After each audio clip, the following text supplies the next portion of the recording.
Hey yo, what's good everybody?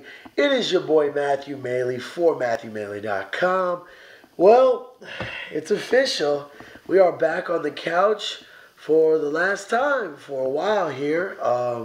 Starting next week, we'll be on a new couch and doing it up Vegas style. So, one last little stroll down memory lane from past year or two of weekly movie reviews with yours truly here on my co-star, my couch. So, without any further ado, let's get right into the flick that I reviewed this week. So, this week I got to see a flick that I really wasn't too excited to see just because I kind of thought it was going to be rather predictable, and in a way it was, but it still was worth seeing because I do like history, and I have always been a fan of Tuskegee Airmen just based on their historical prevalence in all of war history. So I'm speaking of Red Tails, the story of the Tuskegee Airmen. I'll show you guys at the end of the video, I put on my Tuskegee edition Air Force Ones. I busted them out of storage for this video, so I put them on just for y'all. So I'll show you those at the end of the video. But there isn't much more to say that it is the story of the Tuskegee Airmen. It stars Terrence Howard. I'm going to go through everybody in here just to give everybody their shout out. Terrence Howard, Cuba Gooding Jr., Nate Parker, David Oyelowo, Tristan Wilds, who was my dude Michael from The Wire. Oh, still hate him. Elijah Kelly, Neo, doing a horrible accent. Sorry, Neo. I know you was trying to do your own little thing there, but come on, dude. Kevin Phillips, Bryan Cranston. Yes, Bryan Cranston is in it. Lee Tergesen, which, if that name doesn't sound familiar, it probably shouldn't. But you will totally recognize his face if you are a fan of the incredible HBO show called Oz. The name on the street for the Oswald Penitentiary. He played one of my favorite characters in Oz. Oh my God, it was a brutal character. It was crazy all around. It was just awesome.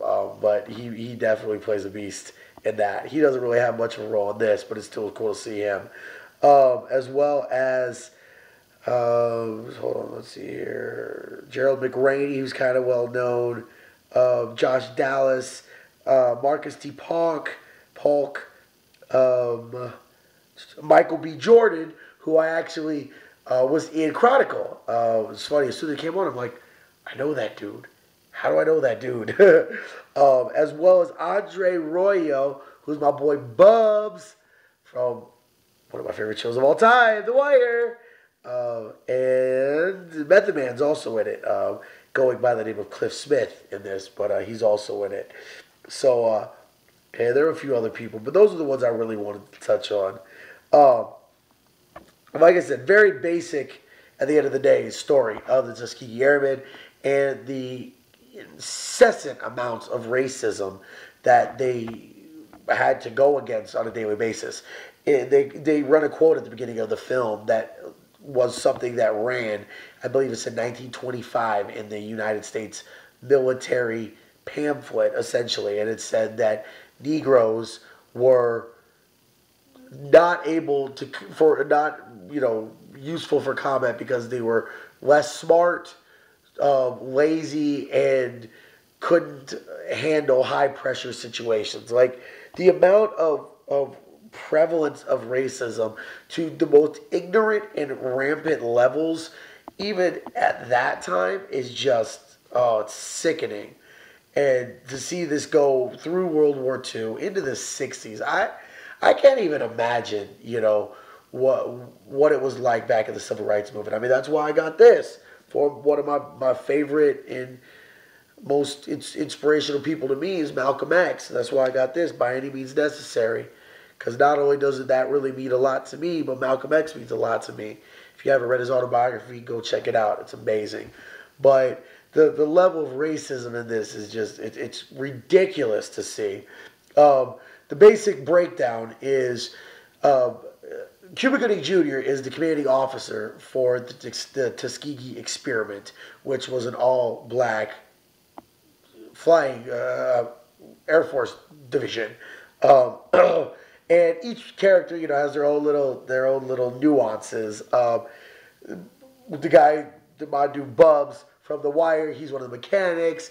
Method Man plays one of the mechanics' helpers. Then all the other pilots have their own, ins and outs about them. This guy is the really good fighter, but he's the fast-talking womanizer. Then you have this guy who's really good leader, but he's also a drunk. Then you have this guy who's the young kid who wants to shed his youngness. Then you have this guy who's the D kid who's talking about Black Jesus. Then you have, so everybody has their own little, nuances and story, which is, when you have an ensemble cast like that, that's what you do. So I can't hate on that. I thought it was well done. The way that they gave each person a little bit of story time. Obviously, the stars had more than the others, but I did think it was cool they broke everybody off with at least a little bit. So I thought that was well done. Aaron McGruder actually helped write the screenplay, which for those of you who don't know the name, or the name sounds a little familiar, but you can't picture from what, he is the brains writing everything behind the absolutely incredibly well-written and cutting, probably the third best cartoon in history, The Boondocks, which if you haven't watched, please do. It's way better than the cartoon series, than the comic series, which the comic strip wasn't bad, but the Boondocks TV show is, it's a social commentary, and it's so well done. But because he was one of the writers, I really was disappointed with some of the dialogue. First off, not even going into just nonstop insert racism here. It was like paint racism by numbers type of thing. Not even going into that. That you expect, okay, that's just what it is. There's racism involved. You're going to be discussing it in that way, whatever. I'm not even going into that. I'm going into the levels of just childish dialogue. There is a scene, and I kid you not, when they're flying to protect a bomber, whatever, and the dialogue, and I don't know if it was simply because they were trying to make the white people seem even corny or whatever, but the actual dialogue from the bomber pilots is, "Wow, I sure do hope we get coverage from those red tails again." Really? Really? Is that what you sure do hope? Yeah? Come on, man. And I mean, I thought maybe it was just bad acting, but there's like 3 or 4 different instances like that are so horrible, said by decent actors. I have to blame it on the dialogue. I have to. I mean, and it is just like, who even would have thought to put that line in there? I sure do hope we link up with those red tails again. Wow, those red tails really did help. Really hope that they'll cover us again. Like, word? That's really what we're doing here? That killed it for me. That dialogue just killed it for me. I really thought that everything other than that dialogue, I thought that it had a decent enough story arc. You had a good enough plot development of some of the main characters. You had a really good development of a lot of the background characters to where you knew who each character was. This character came out, you're like, oh, okay, that's Deke. He's the guy talking about Black Jesus. Oh, hey, there's Lightning. He's, all about this. So I thought that was really cool that they actually did build in a good enough background.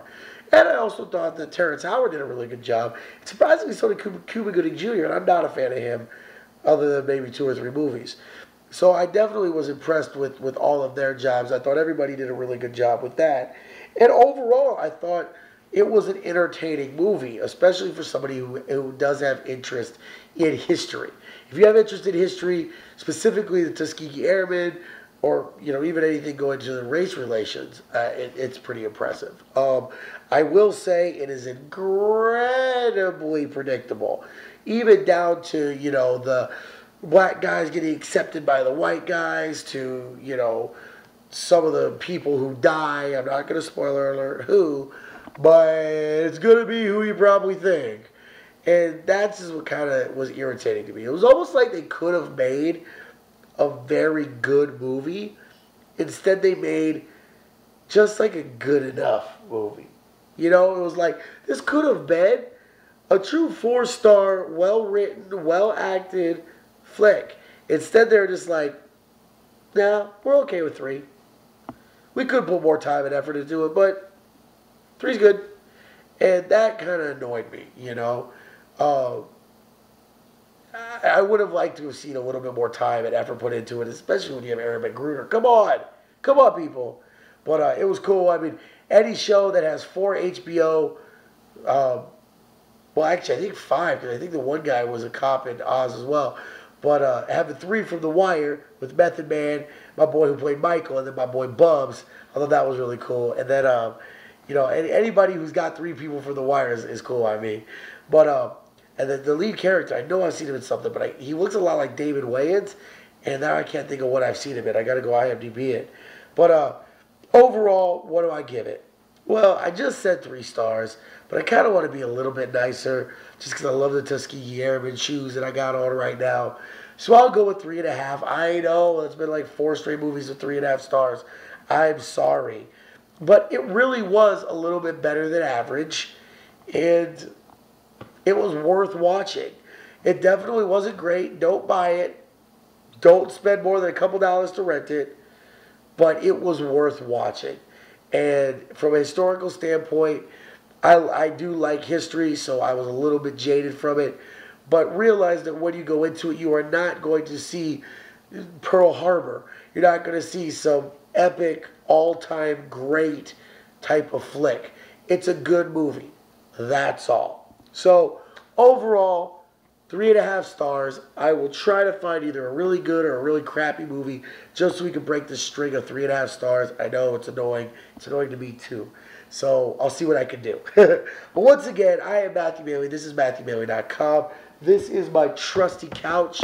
Been my co-star for a while now, but it's time to move on to different couches. Not that I don't love this one, but as you guys know, Vegas is calling. I am officially leaving for Vegas in 8 hours, 7 hours. Oh my goodness, it is late. And I still got a bunch of stuff to do. So definitely keep checking back, as always, to MatthewBailey.com.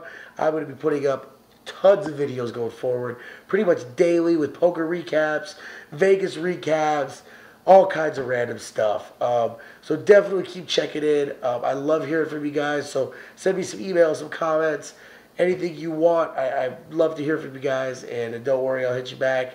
Now that things are gonna be calming down a little bit, I will be able to get good about my YouTube and my responses to all my viewers and fans.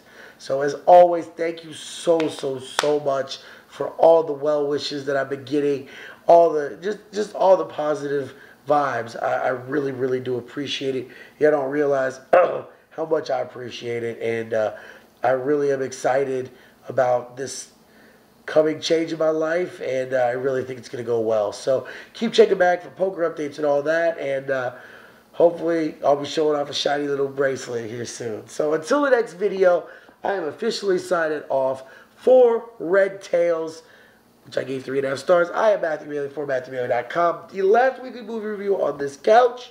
And until the next week, I'm signing off, y'all. Hope everybody has a great weekend. And like I said, keep checking back. Videos galore are going to be happening. So I will see y'all in the next tip. And everybody, in case I forget to mention in a later video,